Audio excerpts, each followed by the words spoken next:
friend. No. Wait. Go. Come. Are you alright?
Àwọn visitor ń béèrè yín. Kí ló korúkọ wọn? Èmi náà sọ bẹ́ẹ̀ mo sọ pé who is your name? Àwọn ń sọ English, èmi ò dẹ̀ gbọ́. Mo ní kan wọlé.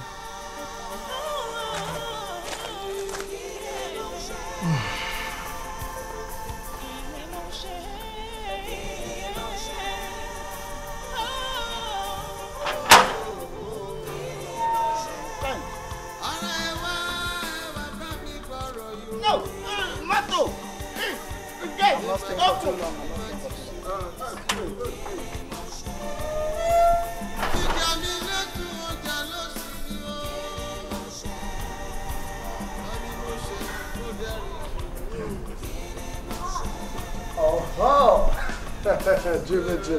How you are? What's up with you, man? Cool, man. Huh? How you doing? Are you alright? It's work.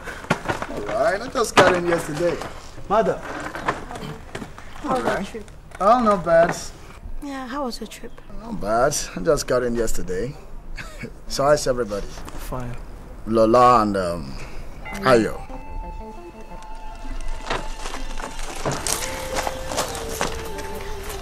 What's the problem? Lola is dead. What? They've taken her away from me. What happened? Jesus Christ. When? Yesterday. Life has just slapped me with bitterness.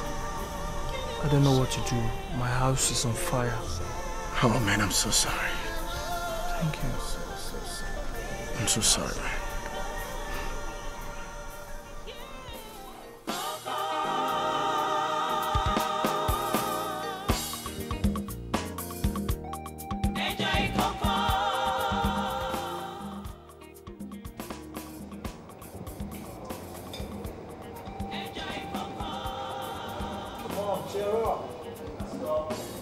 My friend, I'm even tired of everything.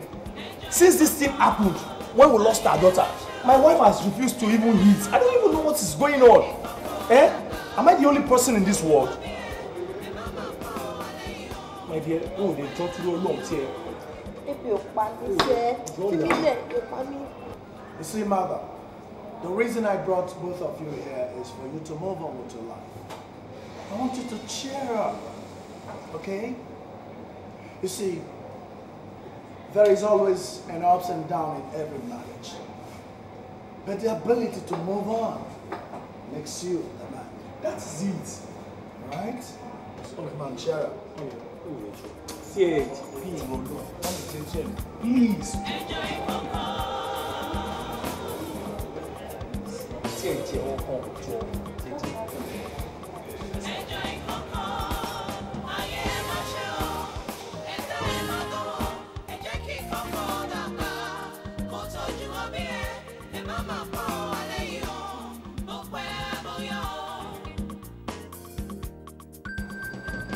There's other pointers that you see, I can't really understand what is happening to you. First, it was your daughter. Secondly, your son, your business, and everything you have has just gone down the drain. I mean, what is actually going on with your life? My brother, I can't understand what is going on. My family, first, I lost my job. My wife's shop got burnt. I lost my daughter. Even my son. My son is in a critical situation now. I can't understand what is going on in my family. Don't you think this is a spiritual problem or something? My brother, Olorun.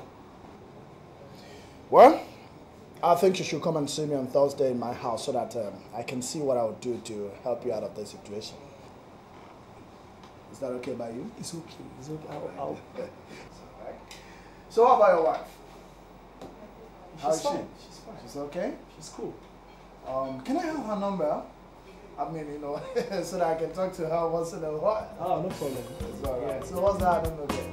236. Enjoy kosoko, ayé má ṣe o, ẹ̀dá ẹ̀ má dùn, ẹ jẹ́ kí kókó dàgbà, mo tọ́jú ọbí ẹ má má pọ̀ wálé yìí o, mo pẹ́ mo yọ.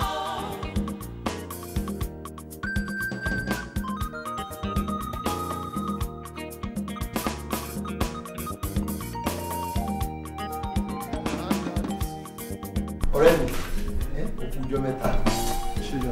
Lóòótọ́ ó tọ́jọ́ mẹ́ta tá ti ríra wa. Àwọn owó tí mo fún ẹ gbà pé kò fi ṣòwò, kò fi rí nǹkan pawọ́dà. Ṣé ó ṣì kù ní àbí bó ló bá dé jẹ́ kí n mọ̀? Ọ̀rẹ́ mi, bí ọ̀nà ṣe mọ̀, sickness lọ́la ẹ̀ gba owó pọ̀ lọ́wọ́ mi. Ṣùgbọ́n nonetheless, mo yìí láwọn owó kan lọ́wọ́. Ìfáàgọ́ mo tún láti drop owó sílé fún homekeeping. Bọ́ owó díẹ̀ yìí wà lọ́wọ́ mi. Mo jẹ́rìí ẹ̀ náà o kì í fọwọ́ mẹ́wẹ̀ẹ̀wá jẹun owó òjòyè àwọn àtọwọ́dẹ́nu tí ò jẹ́ kán lẹ́wù méjì. There is this business partner of mine.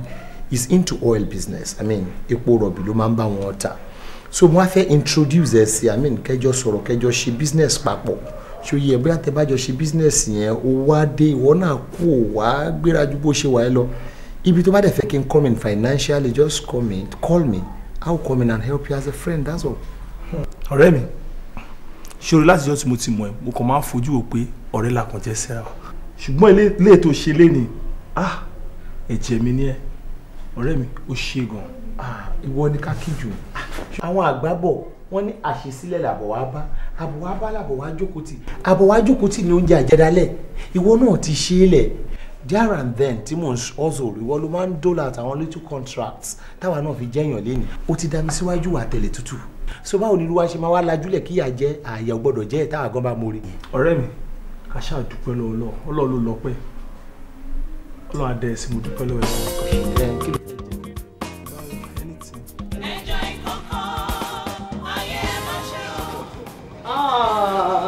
Wow. This place brings back memories. Oh, really? Hasn't changed. You like the place? Oh, you used to be here before, right? In fact, Jimmy proposed to me here. Hasn't changed. Waiter! Waiter! It's nice to see you again, Please take our orders. Good afternoon. Nothing, just Chapman. Chapman? Yeah. Come on, why don't you take something better? I mean, like champagne, huh? I don't take alcohol. Come on, champagne is not alcohol. Though it's a mixture of alcohol, but a little bit percent. I'm alright with Chapman. Okay, Chapman. I brought you here so that we can talk. We can, discuss. You see, we've been friends together for a very long time now. And I